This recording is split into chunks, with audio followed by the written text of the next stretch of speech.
ओम शांति। 17 अगस्त 2026 की मुरली से प्रश्न उत्तर। पहला प्रश्न है, निश्चित ड्रामा को जानते हुए भी तुम बच्चों को कौन सा लक्ष्य अवश्य रखना है। प्रश्न है, निश्चित ड्रामा को जानते हुए भी तुम बच्चों को कौन सा लक्ष्य अवश्य रखना है। उत्तर है, विनाश के पहले बाप की याद में रह कर्मातीत बनने का लक्ष्य अवश्य रखना है। अगला प्रश्न है, विनाश के पहले अपनी अवस्था कैसी बनानी है।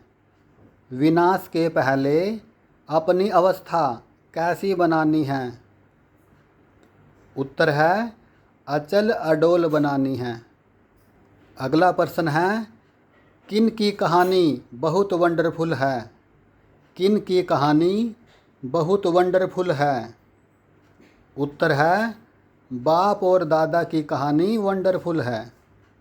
अगला प्रश्न है, ब्रह्मा कुमार और ब्रह्मा कुमारी वर्षे के अधिकारी कब बनते हैं। ब्रह्मा कुमार और कुमारी वर्षे के अधिकारी कब बनते हैं। उत्तर है, जब बाप दादा में प्रवेश करे तब बनते हैं। अगला प्रश्न है, सब आत्माएं किसकी संतान हैं। सभी आत्माएं किसकी संतान हैं। उत्तर है, एक परमपिता परमात्मा की, यानी एक बाप की। अगला प्रश्न है, ब्रह्मा की संतान किसे कहेंगे। ब्रह्मा की संतान किसे कहेंगे। उत्तर है, ब्रह्मा कुमार कुमारियों को, यानी ब्राह्मण बच्चों को। अगला प्रश्न है, ब्रह्मा कुमार कुमारियाँ अपने आप को शिव बाबा का क्या मानते हैं। ब्रह्मा कुमार कुमारियाँ अपने आप को शिव बाबा का क्या मानते हैं। उत्तर है, ब्रह्मा कुमार कुमारियाँ मानते हैं कि हम शिव बाबा के बच्चे भी हैं और पोतरे भी हैं। अगला प्रश्न है, वैकुंठवासी बनने का वर्षा कौन से बाप से मिलता है। वैकुंठवासी बनने का वर्षा कौन से बाप से मिलता है, अलौकिक बाप से या पारलौकिक बाप से। उत्तर है, पारलौकिक बाप से, यानी परमपिता परमात्मा शिव बाबा से। अगला प्रश्न है, बाबा ने कहा, आधा कल्प तुम वर्षा पाते हो, यानी सतयुग त्रेता में तुम वर्षा पाते हो, फिर तुमको किसका श्राप मिल जाता है।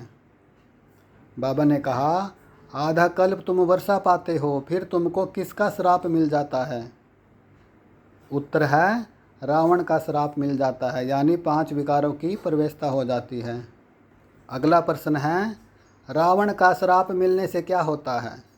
रावण का श्राप मिलने से क्या हो जाता है।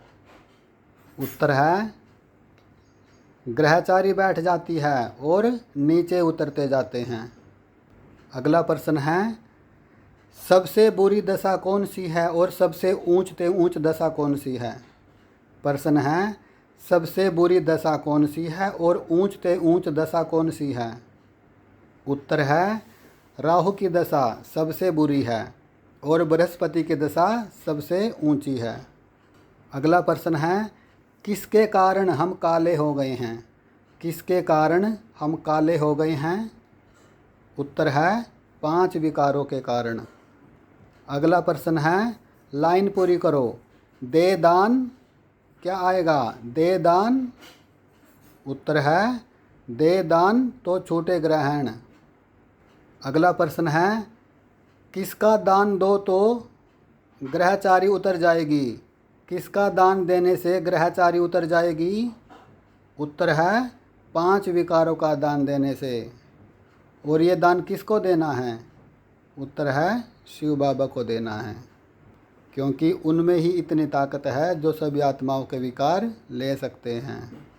अगला प्रश्न है, इन 5 विकारों के कारण कौन सी आत्मा बन जाते हैं। इन 5 विकारों की प्रवेशता से कौन सी आत्मा बन जाते हैं। उत्तर है, पाप आत्मा बन जाते हैं। अगला प्रश्न है, लाइन पूरी करो। आत्माएं परमात्मा अलग रहे बहुकाल। इसके बाद क्या आएगा। लाइन पूरी करो। आत्माए परमात्मा अलग रहे बहुकाल। उत्तर है आत्माए परमात्मा अलग रहे बहुकाल, सुंदर मेला कर दिया जब सतगुरु मिला दलाल। अगला प्रश्न है, बाबा ने कहा पहले पहले तुम सतो प्रधान थे, फिर क्या होते गए। बाबा ने कहा प्रश्न है कि पहले पहले तुम सतो प्रधान थे, फिर क्या होते गए। उत्तर है पहले पहले सतो प्रधान थे, फिर सतो रजो तमो और तमो प्रधान होते गए। अगला प्रश्न है, बाप बैठ किसका सार समझाते हैं। बाप बैठ किसका सार समझाते हैं। उत्तर है बाप बैठ सभी वेद शास्त्र जप तप स्लोगन आदि जो भी है सबका सार समझाते हैं। अगला प्रश्न है, अभी किसका संगम है। अभी किसका संगम है। उत्तर है कलयुग और सतयुग का संगम है, और आत्मा और परमात्मा का संगम है, और ज्ञान सागर और ज्ञान गंगाओं का संगम है। अगला प्रश्न है, इस संगम को कौन सा युग कहा जाता है।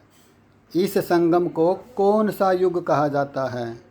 उत्तर है कल्याणकारी युग कहा जाता है। अगला प्रश्न है, किन की महिमाओं में बहुत फर्क है। किन किन की महिमाओं में बहुत फर्क है। उत्तर है बाबा ने कहा भगवान की महिमा में और देवताओं की महिमा में बहुत फर्क है। देवताओं की महिमा में हम क्या कहते हैं, सर्वगुण संपन्न 16 कला संपूर्ण संपूर्ण निर्विकारी मर्यादा पुरुषोत्तम अहिंसा परमो धर्म। और भगवान की महिमा में दुख हरता सुख करता, सुख का सागर प्रेम का सागर पवित्रता का सागर वो सागर है, और बाकी नदियाँ। अगला प्रश्न है, भगवान हमें राजयोग सिखलाने के लिए किस में आना पड़ता है। भगवान को राजयोग सिखलाने के लिए क्या करना पड़ता है। उत्तर है निराकार से साकार में आना पड़ता है। अगला प्रश्न है, जब पारलौकिक बाप बच्चों को अडॉप्ट करते हैं तो बीच में कौन सा बाप आ जाता है। जब पारलौकिक बाप बच्चों को अडॉप्ट करते हैं तो बीच में कौन सा बाप आता है। उत्तर है बाबा ने कहा बीच में यह अलौकिक बाप आ जाता है, यानी ब्रह्मा। इनके बिना अडॉप्ट नहीं कर सकते, इनका आधार लेना ज़रूरी है। अगला प्रश्न है, संगम पर हमें कौन सा बाप मिलता है। संगम पर हमें कौन सा बाप मिलता है। उत्तर है बाबा ने मुरली में बताया है संगम पर हमें अलौकिक बाप मिलता है। वैसे तो पारलौकिक भी मिलता है, लेकिन बाबा ने मुरली में बताया है कि संगम पर अलौकिक बाप मिलता है। अगला प्रश्न है, पारलौकिक बाप को कहाँ याद नहीं करते। पारलौकिक बाप को कहाँ याद नहीं करते। उत्तर है सतयुग में। अगला प्रश्न है, लौकिक बाप कब से होते आए हैं। लौकिक बाप कब से होते आए हैं। उत्तर है लौकिक बाप तो सतयुग से होते आए हैं। अगला प्रश्न है, द्वापर युग में यानी भक्ति मार्ग में कितने बाप होते हैं। द्वापर युग में यानी भक्ति मार्ग में कितने बाप होते हैं। उत्तर है 2 बाप होते हैं, लौकिक और पारलौकिक। अगला प्रश्न है, संगम पर कितने बाप होते हैं। संगम युग पर कितने बाप होते हैं। 3 बाप होते हैं। कौन कौन से, लौकिक अलौकिक और पारलौकिक। अगला प्रश्न है, बाप को कैसे याद करना है, या फिर परमात्मा को कैसे याद करना है। उत्तर है अपने को आत्मा समझ बाप को याद करना है। अगला प्रश्न है, बाबा ने कहा विनाश भी तुमको देखना है। तुमको माना किन को। बाबा ने कहा विनाश भी तुमको देखना है। तुमको माना किन को। उत्तर है बाबा के बच्चों को, यानी ब्रह्मा कुमार कुमारियों को। अगला प्रश्न है, बाप क्या करने आए हैं। बाप परमधाम से क्या करने आए हैं। उत्तर है स्थापना और विनाश कराने आए हैं। किसकी स्थापना और किसका विनाश। उत्तर है सतयुग की स्थापना, यानी स्वर्णिम युग की स्थापना, और विकारों का विनाश कराने आए हैं। प्रकृति ये जो दुनिया है इसका विनाश तो ड्रामा में नूंद है, ये बाबा नहीं कराते। अगला प्रश्न है, हमारा बुद्धि योग कौन घड़ी घड़ी तोड़ देती है? हमारा बुद्धि योग घड़ी घड़ी कौन तोड़ देती है? उत्तर है माया तोड़ देती है। अगला प्रश्न है, बाबा ने कहा, बाबा बतलाते हैं कि जिन्होंने गृहस्थ छोड़ा है, बच्चे बने हैं, वह भी इतना याद नहीं करते जितना कौन करता है। बाबा ने कहा जिन्होंने गृहस्थ छोड़ा है यानी घर बार छोड़ा है, बच्चे बने हैं, वह भी इतना याद नहीं करते जितना कौन करते हैं। उत्तर है घर में रहने वाले और ही ज़्यादा याद करते हैं। फिर बाबा ने इस पर किसका मिसाल दिया? अर्जुन और भील का। अगला प्रश्न है, बाबा ने कहा, कौन सी लड़ाई ज़रूर लगेगी? कौन सी लड़ाई ज़रूर लगेगी? उत्तर है महाभारत लड़ाई ज़रूर होगी। अगला प्रश्न है, योग अग्नि किसे कहेंगे? योग अग्नि किसे कहा जाता है? उत्तर है याद करते रहने से विकर्म विनाश होते जाएंगे, इसको ही योग अग्नि कहा जाता है। अगला प्रश्न है, बाबा ने कहा, तुम बच्चों को किसकी लाठी बनना है? तुम बच्चों को किसकी लाठी बनना है? उत्तर है अंधों की लाठी बनना है। और अगला प्रश्न है, अंधों की लाठी बनकर किसका रास्ता बताना है?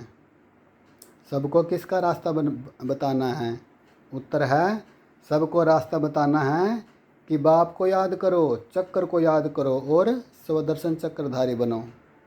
अगला प्रश्न है, कम से कम कितने घंटे याद में रहने का पुरुषार्थ करना है? कम से कम कितने घंटे याद में रहने का पुरुषार्थ करना है? उत्तर है बाबा ने कहा कम से कम 8 घंटे याद में रहने का पुरुषार्थ करना है। अगला प्रश्न है, अपनी अवस्था अचल अडोल बनाने के लिए क्या करना है? अपनी अवस्था अचल अडोल बनाने के लिए क्या करना है? उत्तर है याद का अभ्यास बढ़ाना है। अगला प्रश्न है, हाँ या ना में जवाब देना है। गफलत करनी है या नहीं? गफलत करनी है, हाँ या ना? उत्तर है नहीं करनी है। अगला प्रश्न है, निश्चय बुद्धि बनना है या संशय बुद्धि बनना है? हाँ, निश्चय बुद्धि बनना है या संशय बुद्धि? उत्तर है निश्चय बुद्धि बनना है। अगला प्रश्न है, बाबा ने कहा ड्रामा बिल्कुल एक्यूरेट बना हुआ है, इसलिए किसी से भी क्या नहीं होना है? प्रश्न है, बाबा ने कहा ड्रामा बिल्कुल एक्यूरेट बना हुआ है, इसलिए किसी से भी क्या नहीं होना है? उत्तर है किसी से भी नाराज़ नहीं होना है। अगला प्रश्न है, और ये प्रश्न स्लोगन से है, योगी की निशानी क्या होगी? जो पक्का योगी है उसकी निशानी क्या होगी? उत्तर है सदा क्लीन और क्लियर होगा। योगी सदा क्लीन और क्लियर होगा। अगला प्रश्न है, और ये प्रश्न वरदान से है, सारी पढ़ाई और शिक्षाओं का सार कौन से 3 शब्द हैं? सारी पढ़ाई और शिक्षाओं का सार कौन से 3 शब्द हैं? उत्तर है वो 3 शब्द हैं तोड़ना, मोड़ना और जोड़ना। अगला प्रश्न है, तोड़ना, मोड़ना और जोड़ना, इसका क्या अर्थ है? तोड़ना, मोड़ना और जोड़ना, इसका क्या अर्थ है? उत्तर है तोड़ना माना सब कर्म बंधन तोड़ने हैं, और मोड़ना माना अपने स्वभाव संस्कारों को मोड़ना है, और जोड़ना माना सर्व संबंध एक बाप से जोड़ने हैं। ये हुआ तोड़ना, मोड़ना और जोड़ना। अगला प्रश्न है, ये 3 शब्द आत्मा को क्या बना देंगे? ये 3 शब्द आत्मा को क्या बना देंगे? उत्तर है संपूर्ण विजयी बना देंगे। अगला प्रश्न है, संपूर्ण विजयी बनने के लिए क्या करना है? संपूर्ण विजयी बनने के लिए क्या करना है? उत्तर है सदा यही स्मृति रहे कि जो भी इन नैनों से देखते हैं उन सब का विनाश होना है। सदा यही स्मृति रहे कि जो भी इन आँखों से या जो इन नैनों से देखते हैं उन सब का विनाश होना है। अगला प्रश्न है, अगर ब्राह्मण जीवन में संकल्प में भी अपवित्रता व अमर्यादा आ जाती है तो क्या होगा? प्रश्न है, अगर ब्राह्मण जीवन में संकल्प में भी अपवित्रता व अमर्यादा आ जाती है तो क्या होगा? उत्तर है वे आत्माएं तख्त नशीन की बजाय गिरती कला में अर्थात नीचे आ जाते हैं। अगला प्रश्न है, बाबा ने कहा कोई भी विकर्म नहीं हुआ लेकिन व्यर्थ कर्म हुआ तो उन आत्माओं की स्थिति कैसी हो जाएगी। बाबा ने कहा कोई भी विकर्म नहीं हुआ लेकिन व्यर्थ कर्म भी हुआ तो उन आत्माओं की स्थिति कैसी हो जाएगी, उनको क्या महसूस होगा। उत्तर है, बाबा ने कहा उनको महसूस होगा कि यह रॉन्ग है, यानी ये गलत है, यह नहीं होना चाहिए। वह बात कांटे के समान उनको चुभती रहेगी, क्योंकि व्यर्थ काम करने से समय व्यर्थ गया, उनको पश्चाताप भी होगा और महसूसता की स्थिति बन जाएगी। फिर इस पर बाबा ने कहा इसलिए व्यर्थ से मुक्त बनना है। और आज की मुरली से आखिरी प्रश्न है, बाबा ने हम बच्चों को क्या वरदान दिया। आज बाबा ने हम बच्चों को क्या वरदान दिया। उत्तर है, तोड़ना, मोड़ना और जोड़ना, इन 3 शब्दों की स्मृति द्वारा सदा विजयी भव। वरदान है तोड़ना, मोड़ना और जोड़ना, इन 3 शब्दों की स्मृति द्वारा सदा विजयी भव। तो ये 17 अगस्त 2026 की साकार मुरली से प्रश्न उत्तर थे। तो सभी आत्माओं को ओम शांति, ओम शांति, ओम शांति।